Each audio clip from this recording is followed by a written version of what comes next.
buenos días. Muchísimas gracias por vernos en sus dispositivos electrónicos. Soy Carlos Fabre y este es un programa especial de su canal de Público y Privado. Muchas gracias por vernos en todas nuestras redes sociales y también por sintonizarnos y escucharnos en nuestro radio Público Privado digital para todo el mundo. No se pierda, por favor, los nuevos contenidos que va a tener esta nueva emisión de Público y Privado y también adquiera nuestra revista Público y Privado aquí en el sureste de México, con oficinas en Veracruz y oficinas aquí en Tuxtla Gutiérrez, Chiapas. Pues bueno, hoy la verdad tengo el honor, el gusto de entrevistar a una mujer que ha trascendido precisamente en su opinión, en su decir, en su conocimiento en la política mexicana.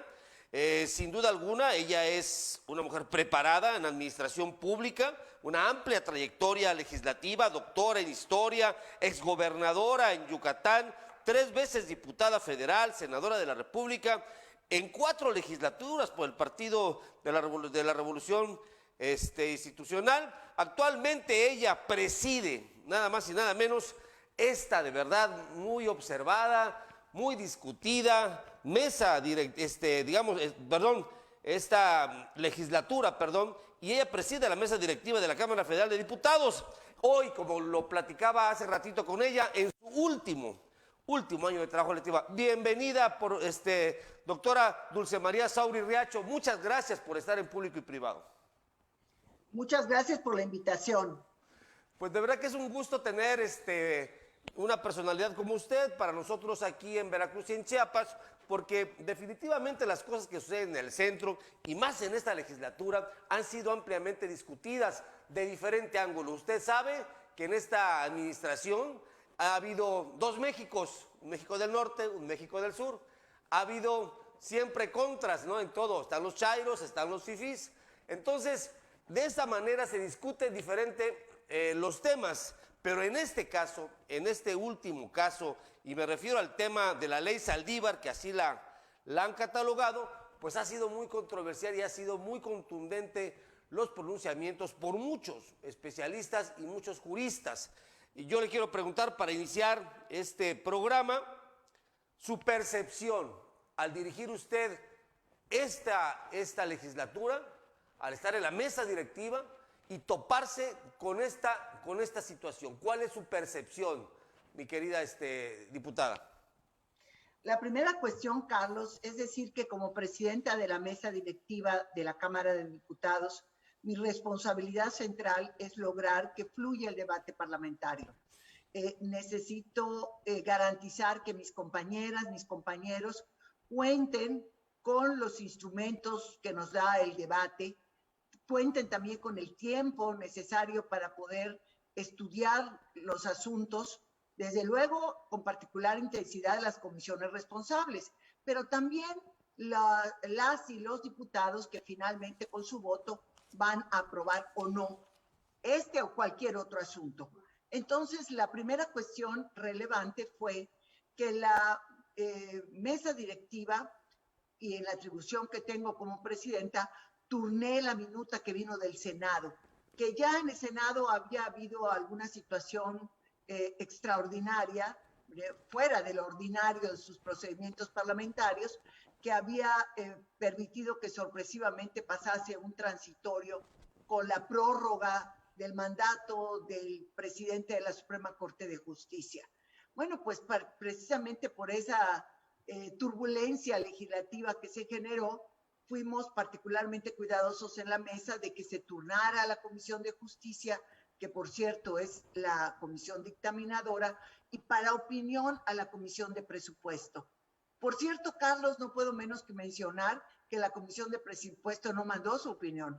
Okay. Es decir, no sabemos cuánto va a costar la reforma al Poder Judicial. Y bueno, aunque este va a ser asunto que le toque a la próxima legislatura, que es a la que le corresponde a partir del 8 de septiembre próximo iniciar el proceso de análisis y discusión del paquete económico, sí, como parte fundamental del proceso legislativo es saber cuánto cuesta llevar al terreno de los hechos las leyes que estamos aprobando. Pero bueno, la Comisión de Presupuesto no la mandó y nos fuimos solamente con el dictamen de la Comisión de Justicia. Lo manejó usted muy bien, presidente. Todos argumentan que lo manejó de manera excelente, con mucha experiencia, con mucho toque. Pero bueno, en esta legislatura ha habido temas muy importantes. El tema energético es un gran tema, pero le digo, no nos va a dar tiempo a acabar y pido una disculpa al público y ojalá o en otro momento pudiésemos volverla a tener para, aunque sea post, ¿verdad? Para platicar estas experiencias que usted nos va a decir el día de hoy en este tema que está tan importante.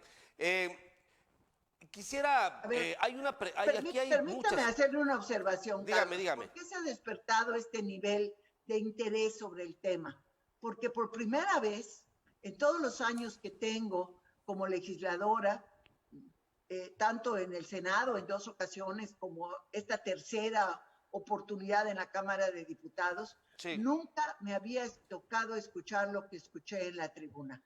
Es decir, solicitar el voto a unas sabiendas que lo que se quiere votar es inconstitucional. Inconstitucional. Muy bien dicho.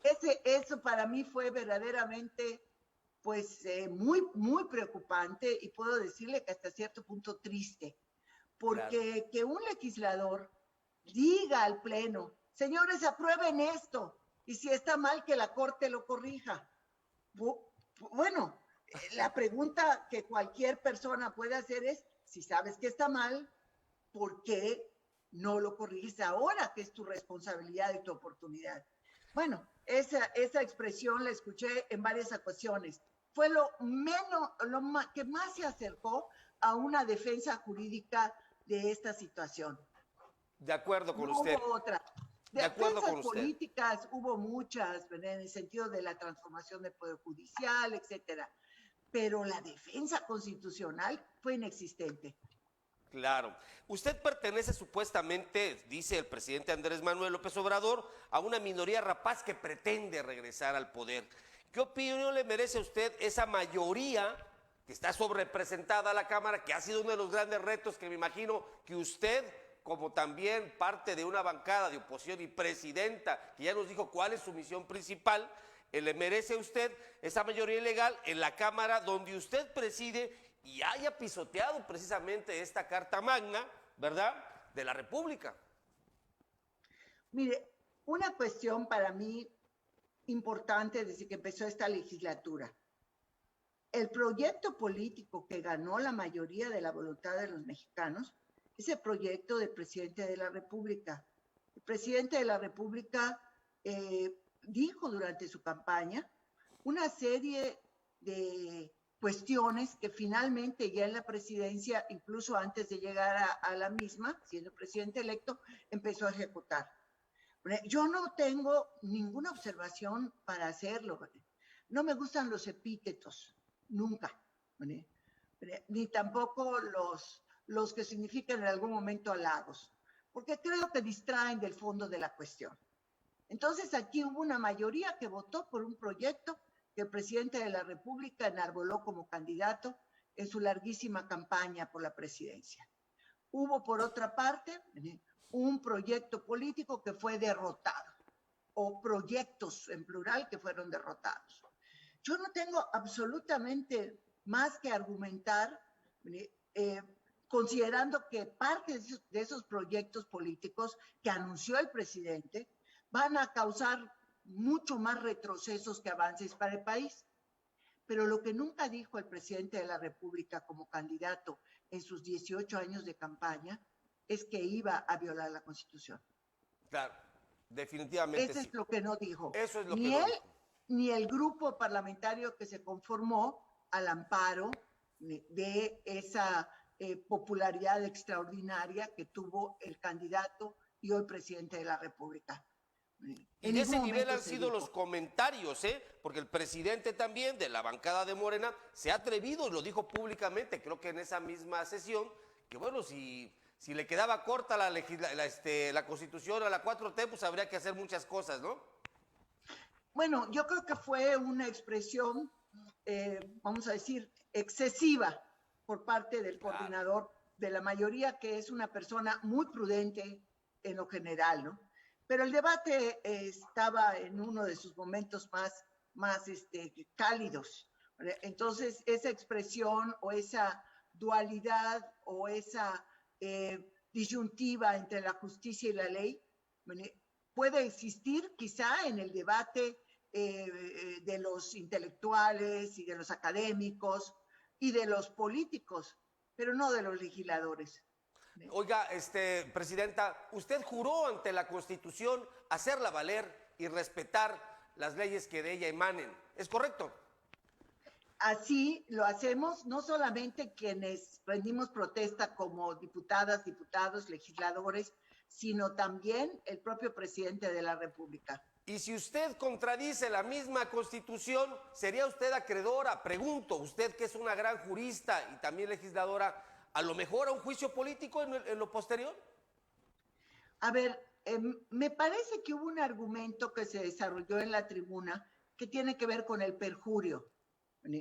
No tengo elementos para poder estimar si puede ser aplicado a un colectivo. En este caso, la mayoría que votó por violar la Constitución. Claro. No lo sé, pero precisamente el mecanismo que tenemos ante esa duda, es decir, ¿se violó o no se violó la Constitución?, es la acción de inconstitucionalidad.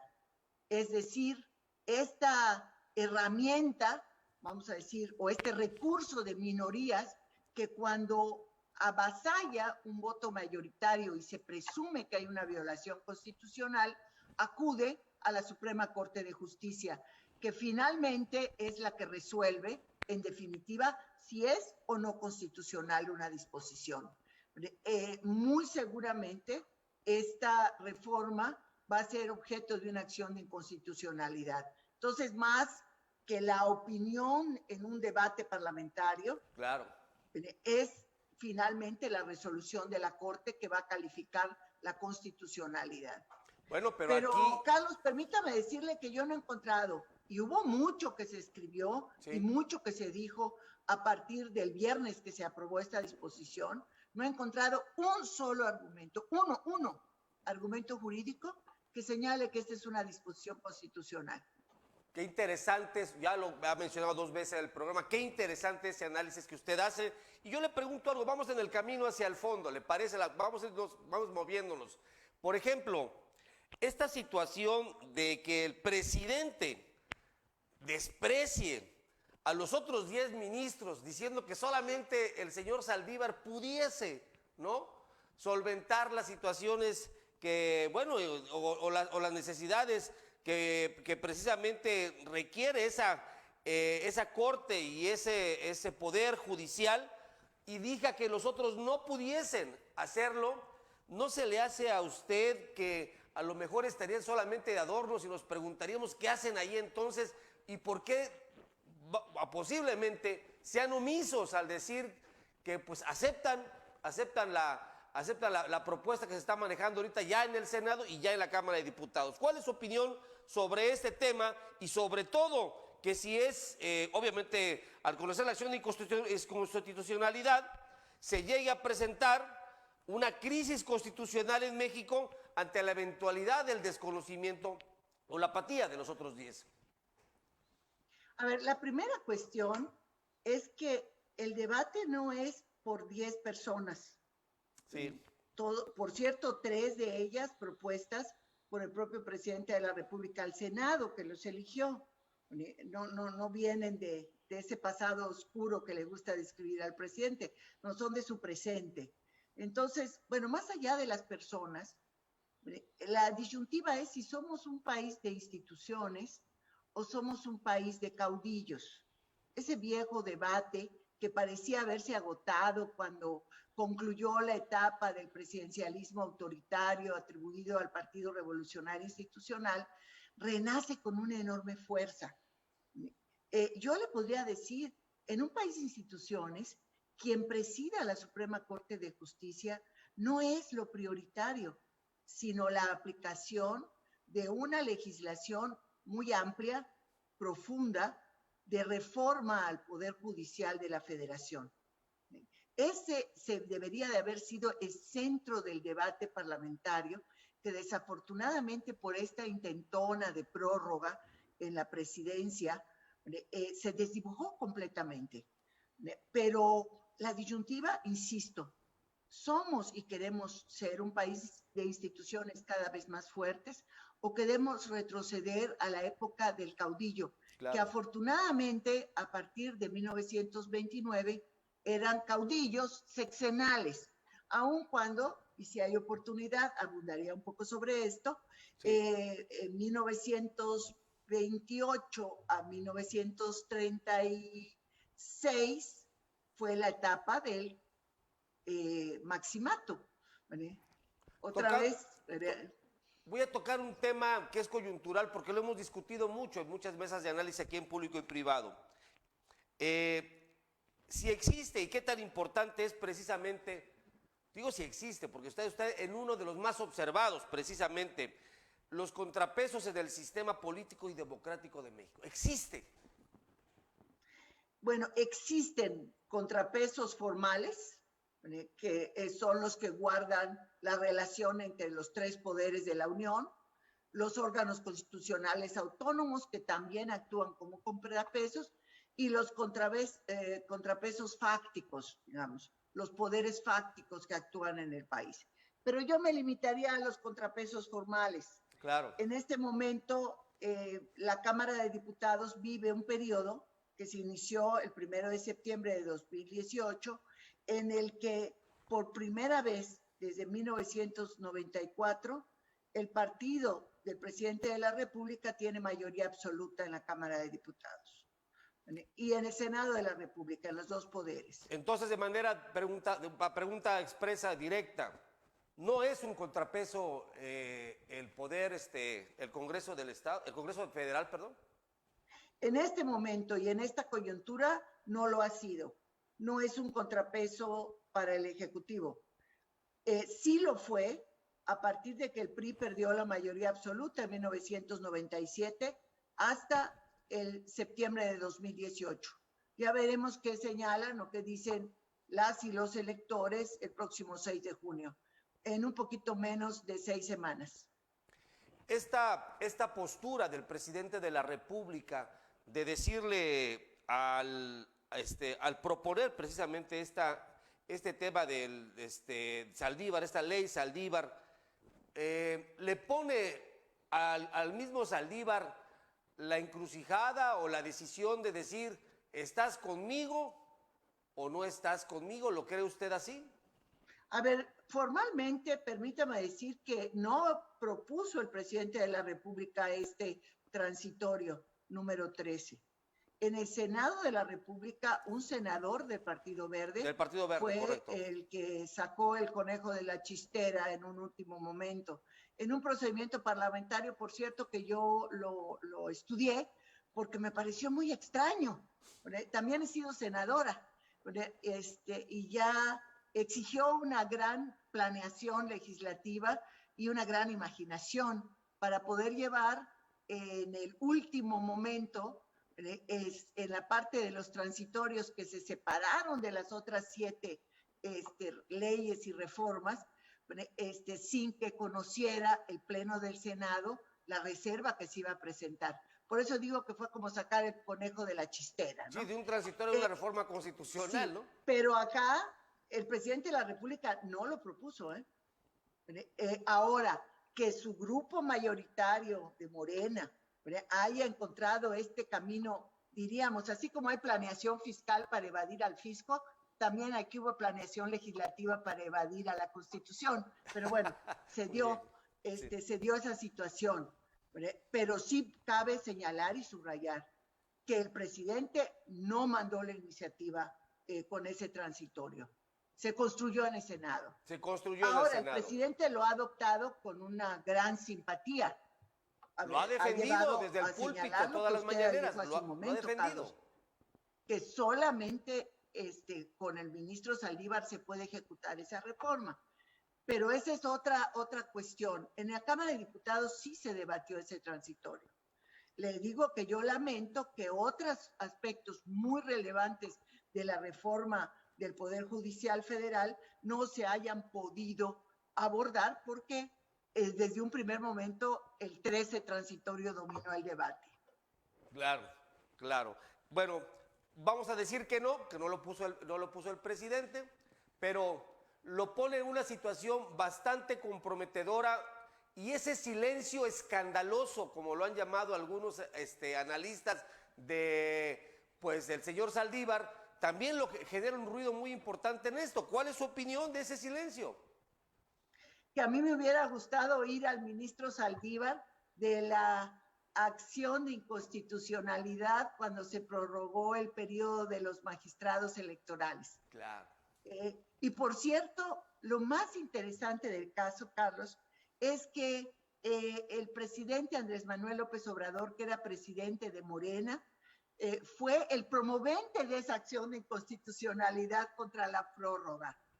Entonces, ese ministro Saldívar lo que dijo en su voto para justificar ir en contra, me hubiera encantado escucharlo el viernes pasado. Muy bien. Para ir cerrando ya esta entrevista, me gustaría preguntarle qué es lo que, según su expertise, lo que obviamente sorprendida, todos sorprendidos porque esto no lo habíamos visto, ¿verdad? Pero desde su punto de vista debe concluir esta historia. A ver, una es la conclusión deseable, que yo creo que no hay duda alguna. La conclusión deseable es que la Suprema Corte de Justicia, por unanimidad, declare inconstitucional la pretensión de violar el artículo 97 de la Constitución, prorrogando el mandato del presidente de la Suprema Corte de Justicia y de los otros integrantes del Consejo de la Judicatura, porque transitorio también abarca a los otros integrantes. Ese es lo deseable. Lo probable es que el resultado del 6 de junio matice lo que venga después. Y lo puede matizar en dos sentidos. Por si favor, Morena explíqueme. pierde la mayoría absoluta, en lo personal no creo que pierda la mayoría relativa. Yo creo que la mayoría me refiero a menos de 250 diputados. Ese es perder la mayoría absoluta, ¿no?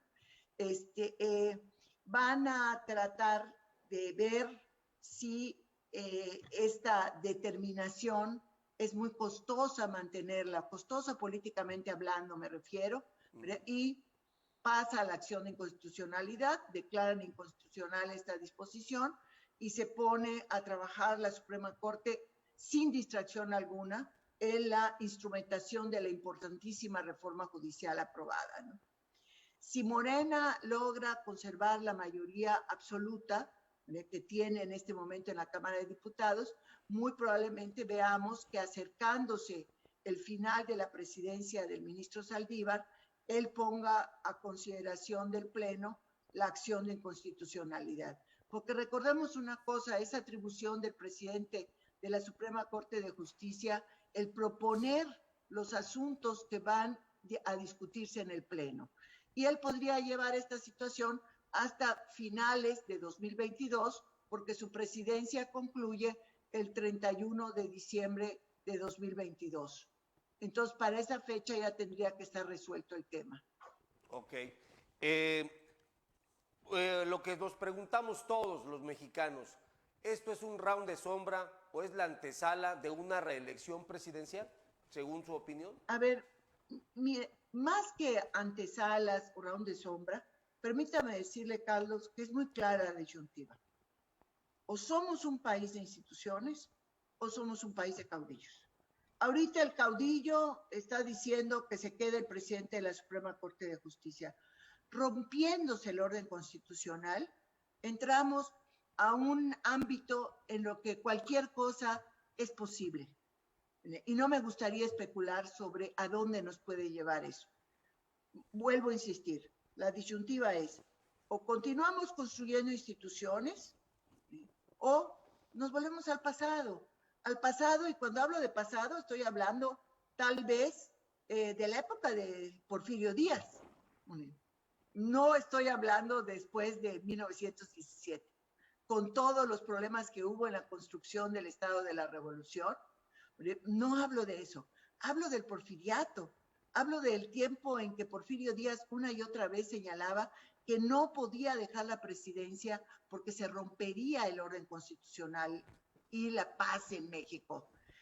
Mire, yo estudié, por razones de mi tesis doctoral, algunas de las sucesiones del presidente Díaz, Sí, muy señor. particularmente la de 1902, cuando estuvo a punto de no presentarse a la reelección el presidente, a punto, pero un enfrentamiento que hubo entre su ministro de Defensa con su ministro de Hacienda, entre José Limantur y el ministro de Defensa, Bernardo Reyes, definió que él no podía dejar la presidencia por esas disputas. Qué interesante. Semejanzas que a veces nos da la historia en chispazos del pasado, ¿no? ¿Qué pasaría si el presidente de la República define que no es posible resolver la disputa por la candidatura presidencial de Morena en 2024? Encontraremos en un Porfirio Díaz, 120 años después, la respuesta: no me puedo ir porque vamos a alterar la paz del país. Claro. Ese es el problema de los caudillos. Por eso la elección del 6 de junio es en realidad, si queremos ser un país de instituciones, con sus defectos, con sus problemas, con sus vicios, ¿verdad? O queremos regresar al porfiriato. Muy buen puesto, muy buen puesto ese apunte. Bueno, y hablando ya que se fue usted a la elección, ¿cómo ve a la oposición en este caso? Al PRI, al PAN, al PRD, que formaron esta alianza, y cuál es la posibilidad que usted ve de poder equilibrar y restablecer este orden precisamente de pesos y contrapesos precisamente en las instituciones. Mira, hay una cosa, Carlos, que es muy importante. Esa es una elección de interés nacional, pero es una elección local. Estoy segura que en Chiapas, en Veracruz, más que estar preocupados por la integración de la Cámara de Diputados, del Congreso de la Unión, están muy ocupados en llevar adelante a sus candidatas y candidatos a las presidencias municipales, la propia conformación del Congreso del Estado, en ambos casos, y de alguna manera, bueno, pues está la preocupación de las diputados federales. Por cierto, Carlos, no sé cuántos de los diputados de Veracruz, de mayoría, y de Chiapas están por la reelección. No lo tengo en mente. Muchos. Pero es muy probable que sea un número importante. Muchos, en su mayoría la casi. reelección. Y esto también es otra cosa novedosa de este proceso del 6 de junio, porque por primera vez hay posibilidad de elegir consecutivamente, de reelegir. Entonces, la gente tendrá que ponderar la actuación del diputado, de la diputada, para decir, bueno, pues yo le refrendo mi confianza o se la retiro y busco a otra persona para que represente a mi distrito, ¿no? Vamos a ver cómo se comporta esto, es importante. Pero no hay que olvidar, esta no es una elección en que votar por uno u otro partido es estar a favor o en contra del presidente de la República, no. El presidente ya lo es, y hasta hoy lo es, hasta el 1 de octubre de 2024. De acuerdo con usted. Y ahorita es sobre quién quieres que te represente en tu municipio, quién quieres que te represente en el distrito para el Congreso del Estado y quién quieres que vaya a representarte al Congreso, a la Cámara de Diputados. En el caso de 15 estados donde hay elección de gobernador, de gobernadora, bueno, pues quién quieres que sea el titular del Ejecutivo de tu estado.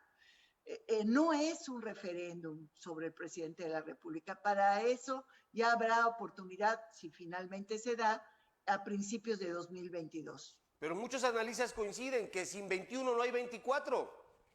Absolutamente de acuerdo. Y no hay 24 porque podemos considerar que el 2018 en la Cámara de Diputados, en el Senado, fue, vamos a decir, una singularidad. Es decir, podemos hasta considerarlo un tropiezo en el desarrollo democrático del país.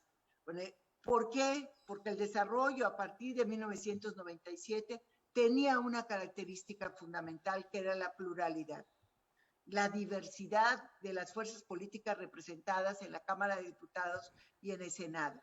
Ahora no hay una fuerza dominante. La elección de 6 de junio va a decir si es un camino que va a seguir hacia la pluralidad o nos vamos para atrás, nos vamos a, ¿qué será? A la primera vez que fui diputada federal en 1982, cuando el PRI de 400 diputados y diputadas tenía 299. Oiga, le mandan muchos saludos, yo veo aquí bastantes saludos, y aparte cuando supieron que iba a hacer yo la entrevista me llamaron, me llamó Blanca Ruth Esponda para pedirle por favor que le mande un gran saludo, Molina Farro también, el doctor Molina Farro, mucha gente me llamó para darle sus saludos, y también, bueno, gente del PRI, local también le mandan muchos saludos, presidentes y demás, me dijeron, ¡ay, qué bueno, qué grata entrevista! Seguramente la van a ver hoy, la van a compartir mucho. Paulina Conde dice, un gusto y un lujo escuchar a la diputada Dulce María Sauri como lideresa de la Cámara. Me gustaría que supiera, caray, una denuncia. Dice, 4 militantes priistas denunciamos al expresidente del PRI Chiapas, Julián Azar, por violencia política, razón de género. Aquí dice que le ganaron en Jalapa, pues, la instancia. Bueno, usted es una gran mujer que ha luchado contra todo eso también, ¿verdad? Ha sufrido abusos, ¿no? De género político.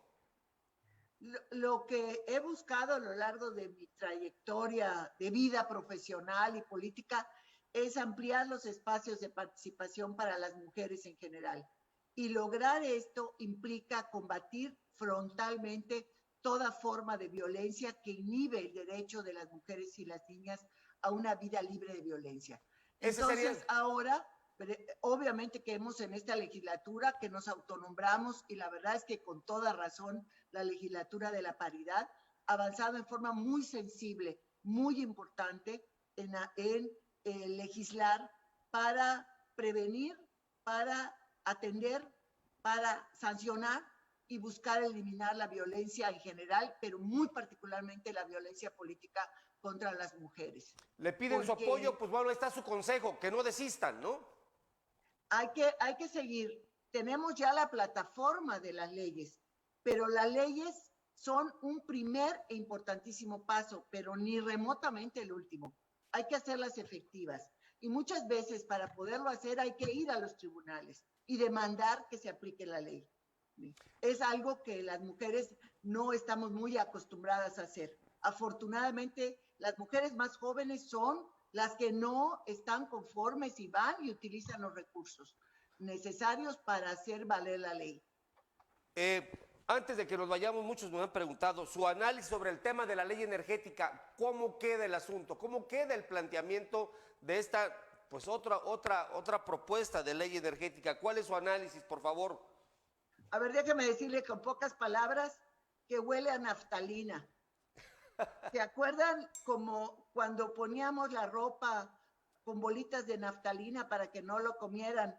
Bueno, pues esta ley huele a eso, a ropa vieja, a país viejo, a ideas viejas, porque el gran debate en el mundo y esta cumbre de cambio climático recientemente celebrada, apenas el jueves pasado, con los países más relevantes, más importantes del mundo, nos dice que vamos aceleradamente hacia una reconversión energética, claro, en que los combustibles fósiles como fuente de energía se van a ir reduciendo cada vez más.